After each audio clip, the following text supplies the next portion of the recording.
चलो तो करते हैं शुरुआत फिलहाल हम डीआई चैप्टर का, है ना, शुभारंभ। Let's start. देखो डीआई जो है, मैं आपको इसके बारे में थोड़ा सा पहले बेसिक बता देता हूं। डीआई हर एग्जाम में आता है। अगर हम बात करें बैंकिंग की, एसएससी की, स्टेट लेवल के एग्जाम की, सब में डीआई आता है ना। हर एग्जाम में, एसएससी, जीडीओ, छोटे से छोटे एग्जाम्स में भी आता है। अब ये डीआई होता क्या है? तो देखो, कभी आपको इंफॉर्मेशन इस प्रकार से दी जाती है, इसको बोलते हैं बार ग्राफ। क्या बोलते हैं इसको? Bar graph. ये दिख रहा है ना, ये बार ग्राफ है ना। कभी कभी आपको इंफॉर्मेशन इस प्रकार से लाइन में दी हुई होती है, इसको बोलते हैं लाइन ग्राफ। ये दिख रहा है। कभी कभी इंफॉर्मेशन आपको जो है इस प्रकार से पीसेस में दी हुई होती है, तो इसको बोलते हैं पाई चार्ट। ये दिख रहा है। इसके बाद कभी कभी इंफॉर्मेशन आपको इस प्रकार से टेबल्स में दी जाती है, तो इसलिए इसको क्या बोलते हैं? टेबल्स बोलते हैं, है ना। और जनरली क्वेश्चंस जो हैं इनका कॉम्बो बना के दे दिया जाता है, जो कि आपको भी आगे समझ में आएगा। इनका कॉम्बिनेशन कर देते हैं कि आपको कुछ डेटा टेबल्स में दिया हुआ है और कुछ डेटा आपको पाई चार्ट में दिया हुआ है, या कुछ आपको लाइन ग्राफ में, बार ग्राफ में, कैसे भी आपको दिया रहेगा। ठीक है जी। तो अब यहां पे क्या होता है, अगर हम बात करें बैंकिंग को अगर छोड़ दिया जाए, है ना, अगर बैंकिंग को छोड़ दिया जाए तो बाकी सब एग्जाम में इन चार पैटर्न से क्वेश्चंस हो जाते हैं। लेकिन बैंकिंग की अगर बात करें तो बैंकिंग में कुछ चीजें और एक्स्ट्रा जुड़ जाती है, जैसे एक कैसलेट आता है, एक कैसलेट डीआई होता है, एक रडार होता है। ठीक है। इसके अलावा एक आजकल फनल आने लगा है, फनल डीआई एक होता है। इसके अलावा एक और नया आने लगा है आजकल, क्यूमुलेटिव डीआई। तो ये कुछ ऐसे हैं कि अगर आपको बैंकिंग की तैयारी करनी है तो ये सारे तो पढ़ने ही पड़ेंगे, साथ में आपको ये भी पढ़ने पड़ेंगे, यानी कैसलेट, रडार, फनल, क्यूमुलेटिव, ये सब भी आपको पढ़ने पड़ेंगे, है ना। क्यूमुलेटिव बहुत नया है, बहुत कम आता है। जनरली कैसलेट और रडार ये दो ज्यादा फेमस है, ये अभी तक इतने ज्यादा देखे नहीं गए हैं, जस्ट नाम बता रहा हूं। ये दो एटलीस्ट आपको पढ़ने पड़ेंगे। लेकिन बैंकिंग के अलावा किसी भी परीक्षा में ये सारे नहीं पूछे जाते, है ना। तो हम सारी चीजें कवर करेंगे, सारी चीजें आपको सिखाएंगे, हम ये सारी चीजें सीखेंगे। लेकिन अगर आप बैंकिंग की तैयारी कर रहे हैं तो आप ये सारे तो पढ़िए, इनके मैं आपको वीडियोस दूंगा, इनके आपको अलग से मैं वीडियोस दे दूंगा, ताकि आप इनको आराम से देख लें कि किस तरीके से ये होते हैं, है ना। तो आपको अपने मैथ्स के फोल्डर में दो डीआई के चैप्टर्स दिखाई देंगे। एक दिखेगा डीआई फॉर बैंकिंग और एक आपका रहेगा नॉर्मल डीआई। तो जो केवल बैंकिंग की तैयारी कर रहे हैं और बैंक के अलावा किसी एग्जाम की तैयारी नहीं कर रहे हैं, तो उनको ये तो पूरा सेशन अटेंड करना ही है। इसके अलावा एक डीआई फॉर बैंकिंग का फोल्डर और मैं दूंगा, वो भी आपको पढ़ना है। और अगर आप बैंक की तैयारी नहीं कर रहे हो तो जितना मैं पढ़ाऊंगा उतना आपके लिए सफिशिएंट है। ठीक है जी। तो ये सारी चीजें कुछ रहती है। अब मैं आपको सिर्फ एक चीज बता दूं, इस चैप्टर में सिर्फ और सिर्फ एक ही चीज का महत्व है, और वो है कैलकुलेशन। आपका कैलकुलेशन यानी गुणा, भाग, जोड़ना, घटाना, ये वो सारी चीजें जो होती हैं, अगर अच्छी है, बहुत शानदार है, तो आपको कभी दिक्कत नहीं आएगी।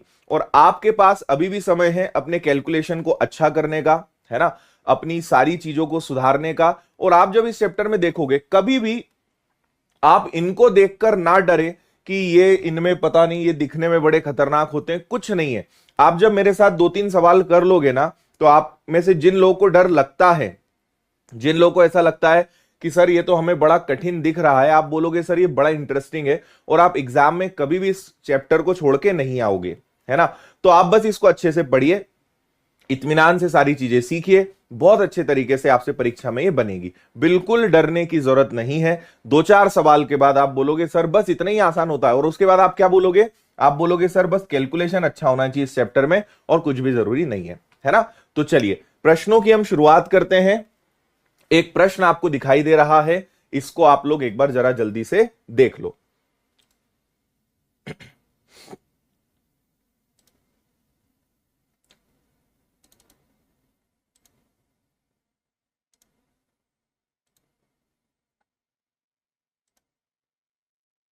पढ़ो जरा भाई जल्दी से।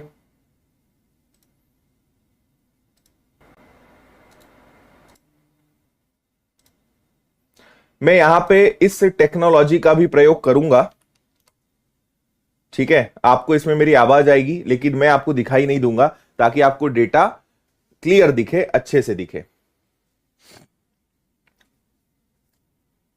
शुरुआत हम बहुत आसान लेवल से करेंगे, एकदम बेसिक लेवल से करेंगे और धीरे धीरे क्वेश्चंस का लेवल बढ़ाते जाएंगे।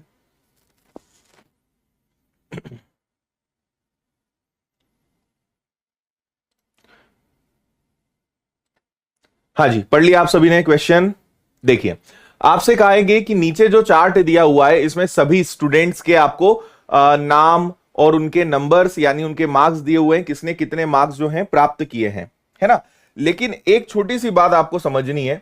यहां पे आप देखोगे, जैसे आपको कंफ्यूजन कहां होगा, आप देखोगे कि सर मैथ्स में 150 मार्क्स लिखे और आयुष को 90 मिला, किसी को 100 मिला, किसी को कुछ मिला। लेकिन आपकी चक्री कहां कंफ्यूज हो जाएगी, आप बोलोगे सर कंप्यूटर साइंस में 40 नंबर, ये क्या है कि 40 नंबर का पेपर है कंप्यूटर साइंस में, लेकिन सर इसको 80 कहां से मिल गए। 40 नंबर के पेपर में 80 कहां से मिल गए। कहीं इसकी टीचर के साथ सेटिंग थी क्या, है ना। कहीं इसने टीचर के साथ पहले से व्यवहार बना के रखे थे, टीचर के साथ पहले ही मामला सेट करके रखा था कि सर पैसे ले लेना लेकिन मुझे पास कर देना। तो क्या 40 नंबर के पेपर में 80 नंबर मिल सकते हैं, ये बताइए आप मुझे सभी। 40 नंबर के पेपर में 80 नंबर मिल सकते हैं क्या, तो आप बोलोगे सर नहीं, ऐसा नहीं हो सकता, है ना। तो ये आपको मैं बता दूं कि 40 नंबर का पेपर है और उसमें उसको 80 नंबर नहीं मिल रहे हैं, उसमें उसको 80% मिल रहे हैं। और ये आपका पहला लर्निंग लेसन है कि प्रश्न को ध्यान से और ढंग से पढ़ना है, ठीक है। परसेंट में है शायद ऐसा नहीं कहना है, क्योंकि सब ऊपर लिखा हुआ रहता है। देखो, प्रत्येक विद्यार्थी द्वारा विभिन्न विषयों में प्राप्त किए गए अंक प्रतिशत में दिए गए हैं, है ना। परसेंटेज ऑफ द मार्क्स मतलब प्रश्न में लिखा था, लेकिन आप जल्दी जल्दी में इतने भावुक हो जाते हैं कि आप ध्यान ही नहीं दे पाते कि क्या यहां पे बोला गया है। बस यही बात मैं आपको समझा रहा हूं, ठीक है। बात समझ आ रही है मेरी। तो इसीलिए समझना है कि ढंग से प्रश्न पढ़ना है। आपके लिए सबसे इंपॉर्टेंट एक ही चीज है इसमें कि आपको क्वेश्चन को रीड बहुत अच्छे से करना है। अगर आपने प्रश्न को ढंग से पढ़ लिया, मतलब आप समझ लो कि 90% से ज्यादा चांसेस हैं कि वो आपसे बन जाएगा, ठीक। इतनी बात समझ गए। तो ये जितना भी आपको दिख रहा है नीचे, ये अंक हैं, ये मार्क्स हैं, पेपर कितने नंबर का है, लेकिन किस पेपर में कितने मार्क्स मिले हैं वो आपको सब कुछ नीचे दिया है। अब हम करते हैं प्रश्न की शुरुआत। ये रहा आपका पहला सवाल, पढ़ो इसको जल्दी से, ठीक है। सभी 6 विषयों में सजल द्वारा प्राप्त अंकों का कुल योग क्या था। इसका आंसर आप सब लोग जल्दी से मुझे दीजिए।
बन जाएगा आप लोगों से, करके बता दोगे।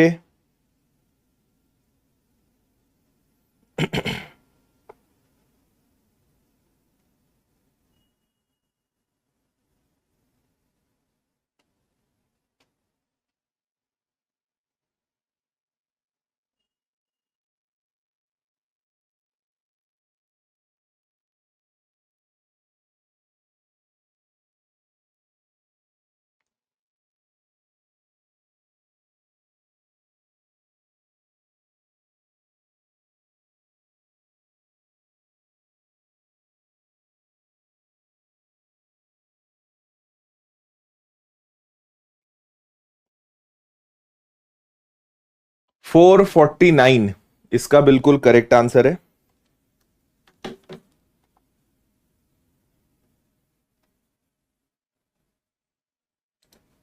देखो मैं आपको इसको पूरा करके बताता हूं। सर आप दिख नहीं रहे, आज हमने मिस्टर इंडिया वाली घड़ी पहन ली है तो आपको कभी कभी दिखाई नहीं देंगे हम। देखो यहां पे आपको समझ में आ रहा होगा सभी 6 विषयों में सजल द्वारा प्राप्त अंकों का कुल योग क्या था। तो आप चलेंगे सजल के पास। सजल कहां है? तो सजल है ये, है ना। अब आप ये देखिए कि सजल ने मैथ्स 150 नंबर का है, 150 का 90%, तो 150 का 90% कितना होता है? तो ये होता है 135। फिर केमिस्ट्री 130 का 60%, 130 का अगर 60% निकालेंगे तो कितना आएगा? 78। फिर फिजिक्स 120 का 70%। ठीक है, ये सजल का आपको सब कुछ निकालना है। समझ में आ रही है बात, है ना। तो 120 का 70%, तो 120 का 70% यानी उसको कितने नंबर मिले? 84। फिर 100 का 70% यानी कितना हो जाएगा? 70। 60 का 90% यानी कितना हो जाएगा? 54। और 40 का 70% यानी कितना हो जाएगा? 28। तो इन सबको हम प्लस कर देंगे और अगर आपने सबको प्लस करा तो 449 आ रहा होगा। ये बिल्कुल करेक्ट आंसर है। 449। हाँ जी, ठीक है, 449 इज द राइट आंसर। कुछ नहीं करना था। 150 का 90%, 130 का 60%, 120 का 70% एंड सो ऑन। सबको आप निकालोगे, सबका टोटल करोगे, इनको जोड़ तो लोगे ना, तो सबको जोड़ने पे कितना आएगा? 449। चलिए अगले क्वेश्चन का आंसर दीजिए। तरुण का सभी विषयों में कुल प्रतिशत क्या रहा? अब देखिए आपको फिर वही काम करना है।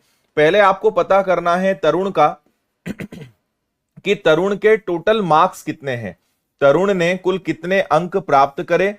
फिर नीचे लिखेंगे कि टोटल परीक्षा कितने नंबर की थी, मल्टीप्लाई बाय 100, तो उसके मार्क्स परसेंटेज में पता चल जाएंगे। पिछले क्वेश्चन में क्या था कि सजल को कितने मार्क्स मिले, इस बार क्या पूछ रहे हैं कि तरुण के कितने परसेंटेज बने। याद करिए आप अपना स्कूल का टाइम, आप आपके खुद के परसेंटेज कैसे निकालते थे? आप निकालते थे कि भैया मुझे कितना मिला और कितने नंबर की परीक्षा थी, मल्टीप्लाई बाय 100। तो तरुण का फटाफट कैलकुलेट करिए। कहां पर है हमारे तरुण भैया? ये है तरुण। तो आप तरुण का पूरा कैलकुलेशन करोगे जल्दी से और मुझे बताओगे क्या आ रहा है। और परीक्षा कितने नंबर की है? 150, 130 हो गया आपका, 280, 400, 500, 600। देखो परीक्षा टोटल 600 की है, नीचे 600 आएगा, मल्टीप्लाई बाय 100 आएगा। अब आपको तरुण के मार्क्स पता लगाने हैं, तरुण के मार्क्स कितने हैं और वो परसेंटेज में कन्वर्ट हो जाए। करो जल्दी।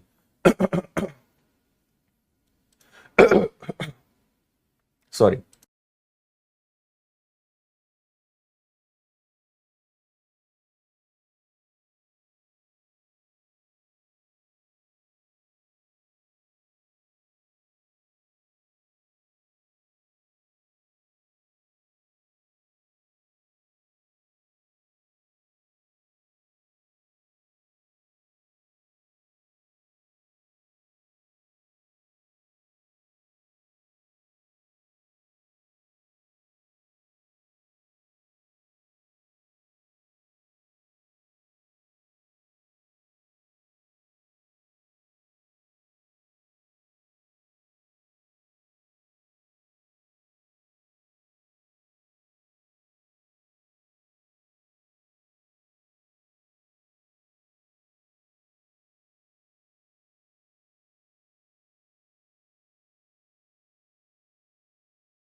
हाँ जी, तरुण के कितने मार्क्स आ रहे हैं टोटल?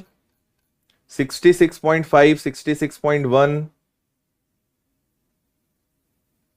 ओके, तरुण के टोटल मार्क्स आपने निकाले।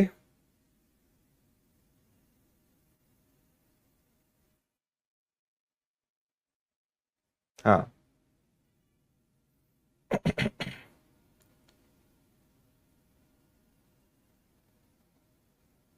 ठीक है। तरुण के 499 आ रहे हैं क्या? कर लोगे? करके बताने की जरूरत तो नहीं है। 499 आ रहा है तरुण का कि 399 आ रहा है? 399 आ रहा है, ठीक है। 399 आ रहा है। इसको परसेंटेज में बदलोगे तो क्या करोगे? दो जीरो से आपके दो जीरो गए, 6 से उड़ाना है, तो ये हो जाएगा 6 और 6 36। बचेगा आपके पास कितना? 3 और 9, फिर से 6 और 6 36, तो 66 के आसपास आंसर आएगा। ठीक है, 66 पॉइंट समथिंग आएगा, जो कि इनमें से कोई नहीं है, तो हम इसका answer none of the above देंगे, नोटा देंगे, क्योंकि ये बहुत ज्यादा दूर दूर है ना भाई। 66 हो गया, फिर आपके पास कितना बचेगा? 3, यानी 66.5 आ रहा है ना। तो 66.5 को ऑप्शन में 66 होता चलता, 67 होता चलता, लेकिन ये तो बहुत दूर है, तो हम आंसर क्या देंगे? नन ऑफ दिस, इनमें से कोई नहीं। थोड़ा बहुत आसपास हो तो चलता है, ये तो काफी दूर दूर है।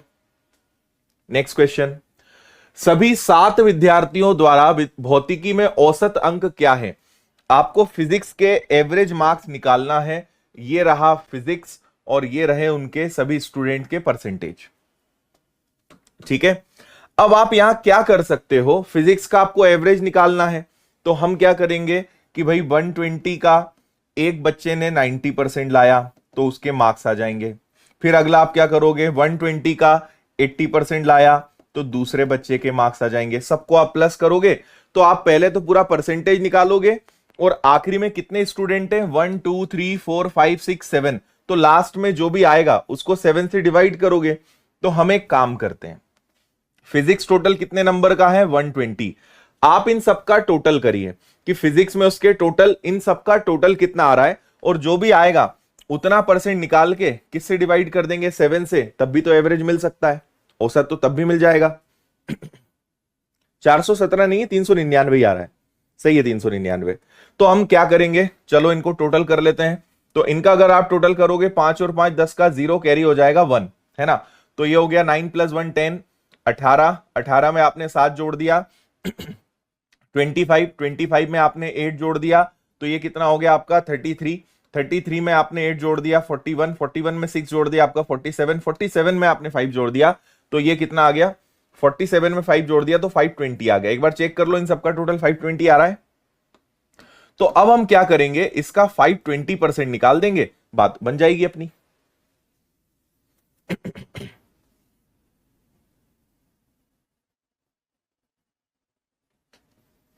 ओके,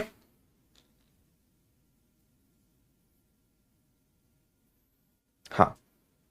तो अब आप क्या करेंगे? इसका आप 520% निकालेंगे। तो अगर यहां पे परसेंटेज है, तो इसको हम 100 कर देंगे, और आपके दो जीरो से ये दो जीरो कैंसिल हो जाएंगे। अब आप क्या कर सकते हो? 12 का दुगना 24 का 4 कैरी हो गया आपका 2, 12 5 60 + 2 हो गया आपका 624 डिवाइडेड बाय 7, 7 से हम इसको डिवाइड कर देंगे। तो 7 से अगर आपने इसको डिवाइड किया, तो ये हो जाएगा 7 8 56, 7 × 8 56, बचेगा आपका 6 और 4, फिर 7 × 8। ठीक है, ये हो गया आपका 7 8 56, तो आपके पास बचा ये, तो 7 9 63, और 89.1 के आसपास आपका आंसर आना चाहिए। तो देखो ये है 89.1, ये फिजिक्स के एवरेज मार्क्स हैं, परसेंटेज नहीं, ये एवरेज मार्क्स हमने निकाले। 520% है, 7 से डिवाइड करेंगे तो एवरेज मार्क्स फिजिक्स के जो रहे हैं वो 89.1 रहे हैं। अच्छा, लास्ट क्वेश्चन में कई लोग मुझे बोल रहे हैं कि सर यहां 399 नहीं 417 आएगा, तो एक बार आप बताओ क्या आ रहा है, सही क्या है?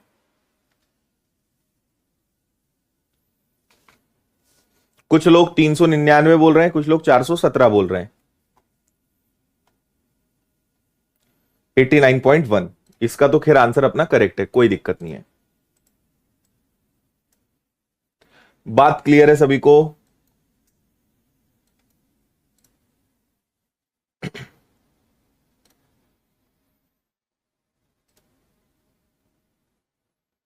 ठीक है,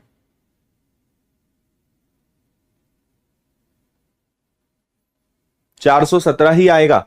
चलो एक काम करते हैं, चेक कर लेते हैं, है ना, इसको अपन लोग चेक कर लेते हैं। सबसे पहले क्या है आपके पास, सबसे पहले है आपका 150 का 65%, 150 का 65%, एक ये है आपके पास। इसके बाद क्या है, इसके बाद है आपका केमिस्ट्री, तो ये हो जाएगा आपका 130 का 65%, एक ये हो गया। और क्या है, 120 का 50%, यानी ये तो 60 हो गया, डायरेक्ट कर ले। 100 का 77 यानी 77 हो गया। इसके बाद 60 का 80% यानी 48 हो गया। इसके बाद 40 का 80% यानी 32 हो गया। अब देखो, मुझे 150 का 65% निकालना है और 130 का 65% निकालना है। तो 65 अगर दोनों में कॉमन ले लिया जाए, 65 दोनों में कॉमन ले लिया जाए तो ये दोनों प्लस हो जाएंगे। तो 150 और 130 कितना हो जाएगा आपका 280। तो अपना क्वेश्चन थोड़ा सा इजी हो जाएगा, है ना। आपके जीरो से जीरो कैंसिल हो जाएगा, 2/2 रूल लगा लेते हैं, इसको डबल कर देते हैं।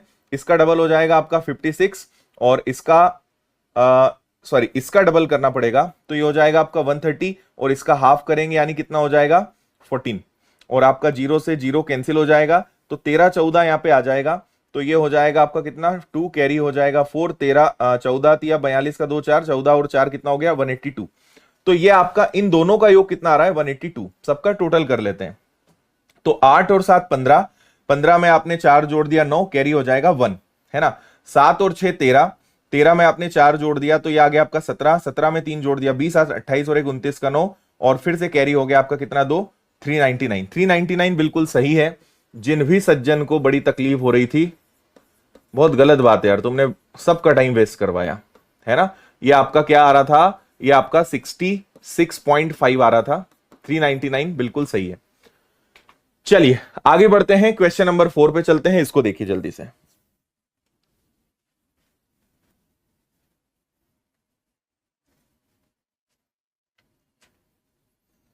हाँ,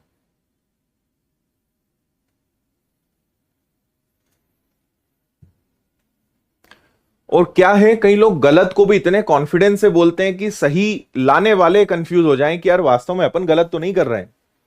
इतना कॉन्फिडेंस, अति कॉन्फिडेंस भी नहीं होना चाहिए ना। गलती करो लेकिन इतने कॉन्फिडेंस से मत करो।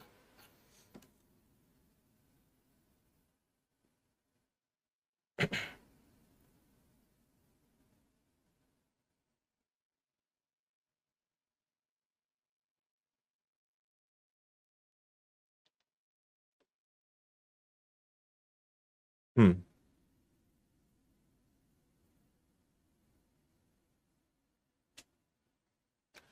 देखिए कितने बच्चों ने सभी सब्जेक्ट्स में 60% या मोर देन 60% प्राप्त किए हैं। अच्छी बात क्या है कि यहां पे सब कुछ परसेंटेज में ये बोल रहे हैं, हर सब्जेक्ट में 60% या मोर देन 60% आना चाहिए। तो देखो, अगर आयुष को देखें, ये परसेंटेज है, आयुष ने हर सब्जेक्ट में 60 और मोर देन 60 आना चाहिए। देखो आयुष इसमें रह गया, 60 से ज्यादा होना चाहिए, तो आयुष केमिस्ट्री में रह गया, अमन ज्योग्राफी में रह गया, सजल ग्रीन सिग्नल है, इसके सारे सब्जेक्ट में 60 या 60 से अधिक है, रोहित 60 या 60 से ज्यादा है, मुस्कान, मुस्कान यहां रह गई, देखो 50 आ गया, गड़बड़ हो गया, तन्वी, तन्वी यहां रह गई, इसके बाद तरुण, तरुण यहां रह गया। तो मात्र दो ऐसे स्टूडेंट हैं जिनके 60 और मोर देन 60 हैं, आंसर आएगा 2। ठीक है,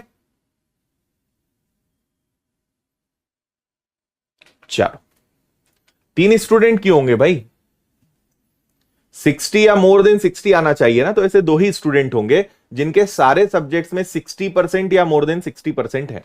तो ऐसा होगा 2 बार। किस विषय में ओवरऑल प्रतिशत अधिक है, ऐसा कौन सा सब्जेक्ट है जहां पे ओवरऑल बहुत अच्छे मार्क्स सारे स्टूडेंट्स लेकर आए हैं, जल्दी से बताने का कष्ट करें।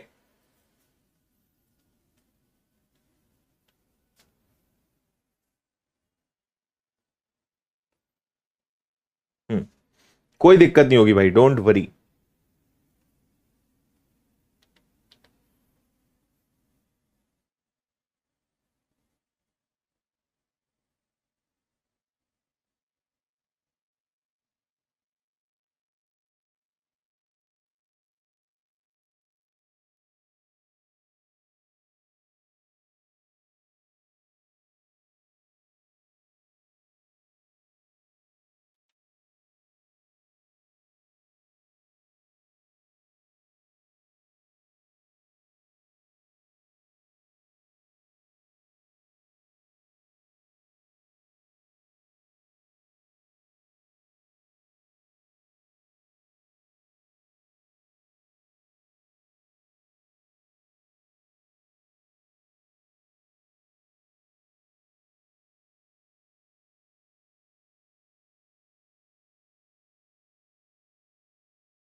हो गया। देखो आपको यहां सोचने वाली बात ही नहीं है, मैथ्स पढ़ा कौन रहा है आखिर। उसी सब्जेक्ट में तो बच्चे सबसे बेस्ट परफॉर्म करके आएंगे, आखिर पढ़ा कौन रहा है, और आखिर किस कोर्स से वो लोग पढ़ रहे हैं, मैथ्स फाउंडेशन से, है ना। तो देखो आप अगर कंपेयर करोगे तो देखो मैथ्स में सारे बच्चों ने बहुत अच्छा परफॉर्म किया है, बाकी सब्जेक्ट्स के कंपैरिजन में देखोगे तो मैथ्स में सब बच्चों का परफॉर्मेंस बेस्ट है। तो इसका आंसर क्या आ जाएगा, मैथ्स। सोचना ही नहीं था, आंख बंद करके आंसर लगाना था। ठीक है, वैसे आप समझ गए क्या लॉजिक है उसके पीछे। ये आपका पहला डीआई खत्म हुआ। अब बताओ कि क्या आपको ऐसा कुछ लगा कि यहां पे कुछ डीआई है या कुछ बड़ा पहाड़ है जिसको चढ़ना है, कुछ नहीं है।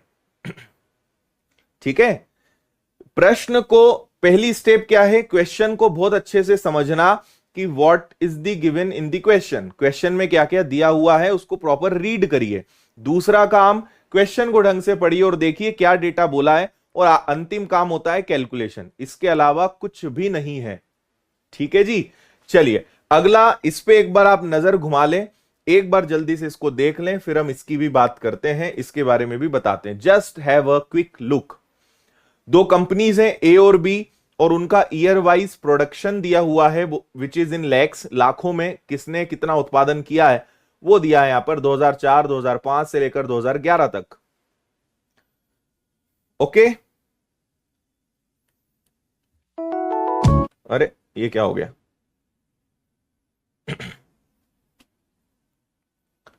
क्लास रुक रुक के चल रही है? नहीं भाई, यहां से कोई दिक्कत नहीं है, यहां से सब कुछ सही है, आपका इंटरनेट स्लो चल रहा होगा। हो गया, चलो अब इसका मैं आपको पहला क्वेश्चन देता हूं।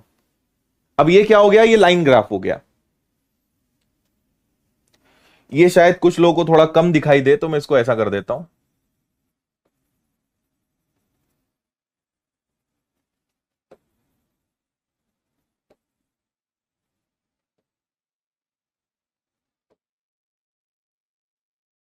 ये ऐसा ग्राफ है पूरा, अब तो दिख रहा होगा।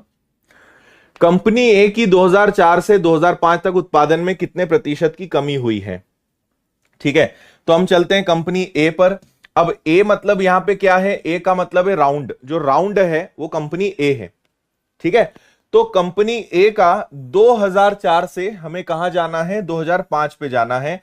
ये देखो ये क्या है, ये 4 लाख है, ये 4 लाख पे थी, और फिर ये कहां पहुंच गई, ये 3 लाख पे पहुंच गई। तो 2004 में आप ऐसे समझ लो कि ये मोबाइल बनाने वाली कंपनीज हैं। तो 2004 में, 2004 में ए कंपनी जो है वो 4 लाख मोबाइल बनाती थी, और अगले साल उसने कितने मोबाइल बनाए, 3 लाख मोबाइल बनाए। तो कितने लाख की कमी आ गई, 1 लाख की। किस पर आई, 4 पर, मल्टीप्लाई बाय 100, यानी उसका प्रोडक्शन कितने प्रतिशत कम हो गया, उसका प्रोडक्शन 25% कम हो गया। ये आपका आंसर है। 4 लाख से 3 लाख पर आ गए, 25% डिक्रीज, 25% की कमी। बोलो हां या ना। ठीक है, डन है। चलिए अगला सवाल देखते हैं, नेक्स्ट।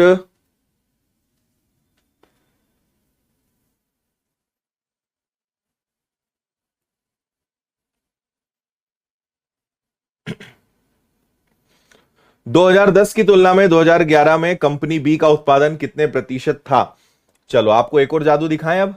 2010 की तुलना में, ये रहा आपका 2010, और 2011 मतलब ये रहा, और किस कंपनी की बात चल रही है, कंपनी बी की बात चल रही है। तो 2010 में कंपनी बी, यानी ये जो दिख रहा है ना, ये कितना है, ये आप देखोगे तो ये 7 है, और फिर वो यहां चला गया, और ये कितना है, ये 11 है। तो 7 लाख से वो 11 लाख पे चले गए। तो अब आपसे पूछा क्या है, आपसे बोला है 2010 की तुलना में, यानी 2010 का डेटा नीचे आएगा, 2011 का डेटा ऊपर, मल्टीप्लाई बाय 100, कमी वृद्धि नहीं बोला है तो अंतर ये कुछ नहीं लेना है। 2010 की तुलना में 2011 का उत्पादन कितने प्रतिशत है, बस इतना सा आपको हल करना है। कर लोगे, बताओ जल्दी से आंसर। लाख कहां लिखा हुआ है, देखो बाबू भैया तुम्हें दिखाते हैं लाख कहां लिखा हुआ है। ये यहां देखो, ये लिखा है, हमेशा डेटा ऐसे ही लिखा हुआ मिलता है, प्रोडक्शन इन लैख। ये देखो ये यहां दिख रहा होगा लाखों में। ठीक है, और वैसे भी अगर थोड़ी सी आंख खोल के देखते तो यहां भी तो लिखा हुआ है, ये देखो यहां लाख लिखा हुआ है।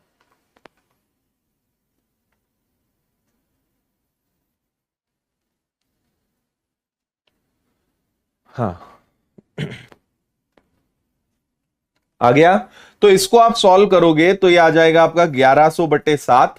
1100/7 का मतलब क्या हो जाएगा, 7 से भाग दोगे, 7 एकम 7, बचेगा 4 जीरो, 7 इंटू 5 35, 7 इंटू 7 49, और इसके बाद समथिंग समथिंग। तो करीबन 157% के आसपास आंसर आएगा। ये आ गया आपका आंसर बिना किसी दिक्कत परेशानी के। हम्म। अगला सवाल देखिए।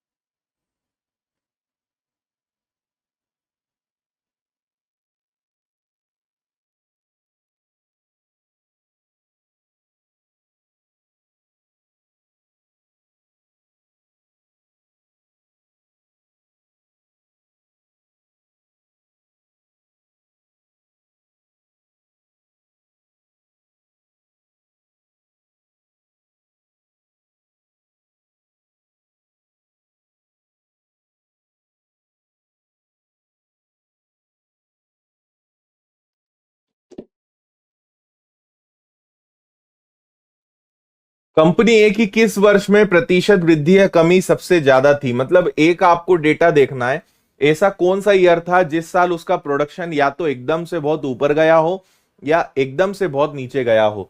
तो कंपनी ए का डेटा आप अगर बड़े ध्यान से देखोगे तो ये गिरा, ये उठा, फिर ये सेम, फिर गिरा, फिर उठा, फिर उठा, लेकिन सबसे ज्यादा ग्रोथ यहां दिख रही है, सबसे ज्यादा चेंजेस तो यहां आए हैं, है ना। तो कौन सा ईयर है जहां लास्ट ईयर के कंपैरिजन में ग्रोथ ज्यादा हुई, है ना। तो लास्ट ईयर के कंपैरिजन में, इसलिए आपका आंसर आएगा 2006। 2006 वो ईयर है जहां पिछले साल से ज्यादा ग्रोथ हुई। मतलब ये प्रश्न आसान है, लेकिन आप अधिकतर लोग इसमें क्या लगा देते हैं, 2005। आप पढ़ो, किस वर्ष उत्पादन पिछले वर्ष से ज्यादा है। 2006 का उत्पादन 2005 से एकदम तेज उठा है, इसलिए आंसर 2006 आएगा। सबसे ज्यादा यहां है, यहां ग्रोथ हुई है लेकिन यहां सबसे ज्यादा है, एकदम से जंप आया है, तो आपका आंसर आएगा 2006। और आप इसको कैलकुलेट भी कर सकते हो, है ना। ये 3 लाख था और ये क्या बन गया, 8 लाख बन गया, यानी 5 की वृद्धि हुई, 3 पर मल्टीप्लाई बाय 100, 166.66%। कई लोग बोल रहे हैं 2011, ये आपका 8 लाख था, ये 11 हो गया। 8 से 11 होने का मतलब है 3 का इंप्रूवमेंट, 8 पर मल्टीप्लाई बाय 100, और ये आपका कुछ नहीं है, ये 37.5% है। तो सबसे ज्यादा ग्रोथ तो यहां हुई ना। नेक्स्ट, दिए गए वर्षों में दोनों कंपनियों के कुल उत्पादन का अंतर बताओ। आपको इनका टोटल प्रोडक्शन निकालना है सभी का। मैं आपकी थोड़ी सी हेल्प कर देता हूं। ये कितना है, ये 4 लाख है। मैं आपको क्लियर स्क्रीन कर देता हूं, आप मेरे साथ टोटल करते जाइएगा। ये 4 लाख है, ये 3 लाख है, ये 8, ये 8, ये 8, ये 7, ये फिर से 8, और ये वाला हो गया 11। इसका टोटल करिए तो ए का मिल जाएगा। ये 0 0 0, 1 2 4 7 और 11। जल्दी से टोटल करिए सबका कि ए का टोटल प्रोडक्शन कितना, बी का कितना, और उसको आपस में घटाइए, आपको आंसर मिल जाएगा। ए का कितना, बी का कितना, उनको घटाना है, आंसर आ जाएगा फास्ट।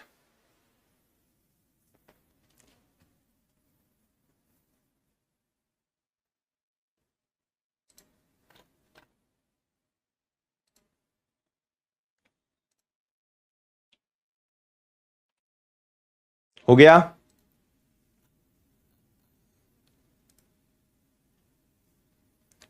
हम्म।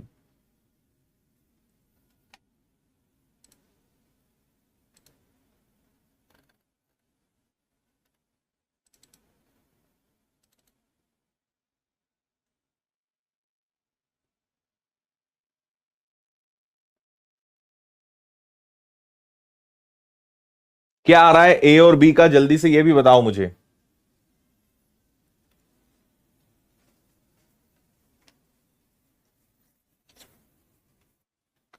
1 2 3 4 32 तो ये हो गए, है ना। 32 और 7 कितना हो गया, 39। 39 में 7 जोड़ दिया तो कितना आ गया, 46। 46 में आपने 11 जोड़ दिया तो ए का 50, 46 में 11 जोड़ दिया तो ए का 57 आ रहा होगा, है ना। और यहां पे कितना आ रहा है, 18, 4, 22, 23, 24, 25, 25 आ रहा होगा। तो इसमें से अगर माइनस करोगे तो ये 2 आएगा और ये 3 आएगा। 32 लाख, 32 लाख ऑप्शन में नहीं है, इनमें से कोई नहीं, नन ऑफ द अबव। यही आ रहा है। अरे ढंग से जोड़ तो लो यार, तुम्हारे सामने सब लिखा हुआ है। इनको सबको प्लस करोगे तो 25 आएगा, इनको प्लस करोगे तो सॉरी, ए को प्लस करोगे तो 57 आएगा, बी का प्लस करोगे तो 25 आएगा, दोनों का डिफरेंस 32 आएगा। दिए गए वर्षों में कंपनी बी का निम्नलिखित में से कौन सा सबसे निकटतम औसत है। देखो कंपनी बी का टोटल प्रोडक्शन कितना है 25, और एवरेज बताना है 1 2 3 4 5 6 7 8। टोटल कितने ईयर्स हैं, 8 हैं। 8 3 जा 24, 8 1 जा 1 और 8 2 जा 16, तो 3.12 के आसपास आंसर आना चाहिए। एवरेज निकालने के लिए क्या करना पड़ेगा, जितने ईयर्स हैं उससे डिवाइड करना पड़ेगा।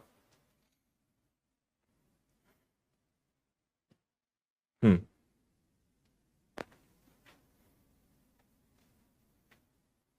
ओके। बी का टोटल प्रोडक्शन 25 लाख, 8 ईयर्स हैं, 8 ईयर से डिवाइड करोगे, एवरेज इज 3.12। चलो खत्म हो गया।